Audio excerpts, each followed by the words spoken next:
मौर्य राजवंश या मौर्य साम्राज्य प्राचीन भारत का एक शक्तिशाली राजवंश था। मौर्य राजवंश ने 137 वर्ष भारत में राज्य किया। इसकी स्थापना का श्रेय चंद्रगुप्त मौर्य और उसके मंत्री चाणक्य को दिया जाता है। ये साम्राज्य पूर्व में मगध राज्य में गंगा नदी के मैदानों से शुरू हुआ। इसकी राजधानी पाटलिपुत्र थी। चंद्रगुप्त मौर्य ने 322 ईसा पूर्व में इस साम्राज्य की स्थापना की और तेजी से पश्चिम की तरफ अपना साम्राज्य का विस्तार किया। उसने कई छोटे छोटे क्षेत्रीय राज्यों के आपसी मतभेदों का फायदा उठाया जो सिकंदर के आक्रमण के बाद पैदा हो गए थे। 316 ईसा पूर्व तक मौर्य वंश ने पूरे उत्तरी पश्चिमी भारत पर अधिकार कर लिया था। चक्रवर्ती सम्राट अशोक के राज्य में मौर्य वंश का वृहद स्तर पर विस्तार हुआ। सम्राट अशोक के कारण ही मौर्य साम्राज्य सबसे महान एवं शक्तिशाली बनकर विश्वभर में प्रसिद्ध हुआ। चंद्रगुप्त मौर्य के जन्म वंश के संबंध में जानकारी ब्राह्मण धर्म ग्रंथों, बौद्ध तथा जैन ग्रंथों में मिलती है। विविध प्रमाणों और आलोचनात्मक समीक्षा के बाद ये साबित है कि चंद्रगुप्त के पिता चंद्रवर्धन मौर्य थे।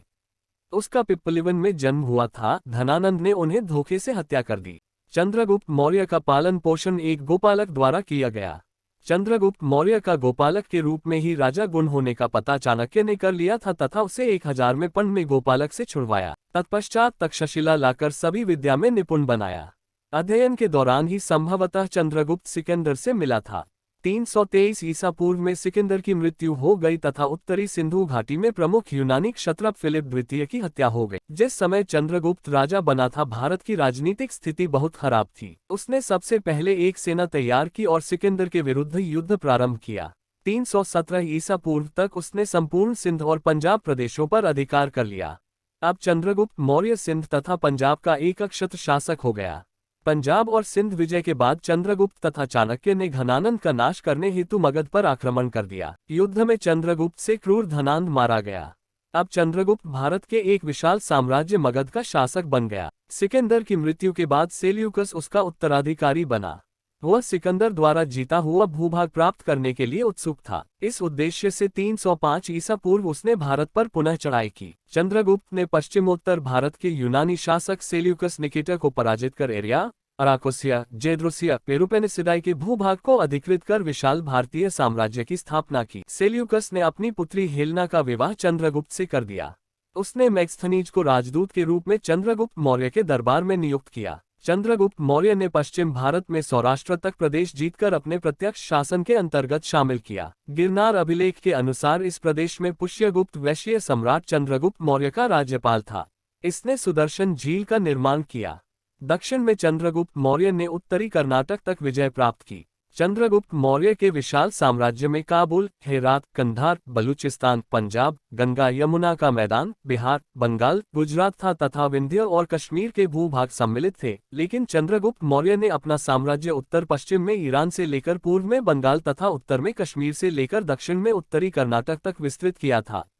अंतिम समय में चंद्रगुप्त मौर्य जैन मुनि भद्रबाहु के साथ श्रवणबेलगोला चले गए। 298 ईसा पूर्व में समलेखना उपवास द्वारा चंद्रगुप्त मौर्य ने अपना शरीर त्याग दिया। उस समय मगध भारत का सबसे शक्तिशाली राज्य था। मगध पर कब्जा होने के बाद चंद्रगुप्त सत्ता के केंद्र पर काबिज हो चुका था। चंद्रगुप्त ने पश्चिमी तथा दक्षिणी भारत पर विजय अभियान आरंभ किया। इसकी जानकारी अप्रत्यक्ष साक्ष्यों से मिलती है। रुद्रदामन के जूनागढ़ शिलालेख में लिखा है कि सिंचाई के लिए सुदर्शन झील पर एक बांध पुष्यगुप्त द्वारा बनाया गया था। पुष्यगुप्त उस समय अशोक का प्रांतीय राज्यपाल था।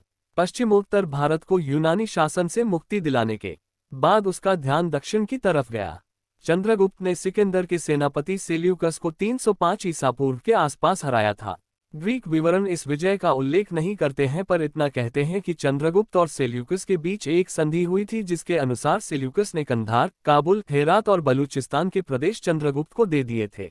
इसके साथ ही चंद्रगुप्त ने उसे 500 हाथी भेंट किए थे। इतना भी कहा जाता है चंद्रगुप्त ने सेल्यूकस की बेटी कर्नालिया से वैवाहिक संबंध स्थापित किया था। सेल्यूकस ने मेगास्थनीज को चंद्रगुप्त के दरबार में राजदूत के रूप में भेजा था। प्लूटार्क के अनुसार सेंड्रोकोट्स उस समय तक सिंहासनारूढ़ हो चुका था। उसने अपने 6 करोड़ सैनिकों की सेना से संपूर्ण भारत को रौंद डाला और अपने अधीन कर लिया। ये टिप्पणी थोड़ी अतिशयोक्ति कही जा सकती है क्योंकि इतना ज्ञात है कि कावेरी नदी और उसके दक्षिण के क्षेत्रों में उस समय चोलों, पांड्यों, सत्यपुत्रों तथा केरल पुत्रों का शासन था। अशोक के शिलालेख कर्नाटक में चित्तल दुर्ग, येरागुडी तथा मास्की में पाए गए हैं। उसके शिलालिखित धर्मोपदेश प्रथम तथा त्रयोदश में उनके पड़ोसी चोल, पांड्य तथा अन्य राज्यों का वर्णन मिलता है। चूंकि ऐसी कोई जानकारी नहीं मिलती कि अशोक या उसके पिता बिंदुसार ने दक्षिण में कोई युद्ध लड़ा हो और उसमें विजय प्राप्त की हो, अतः ऐसा माना जाता है उन पर चंद्रगुप्त ने ही विजय प्राप्त की थी।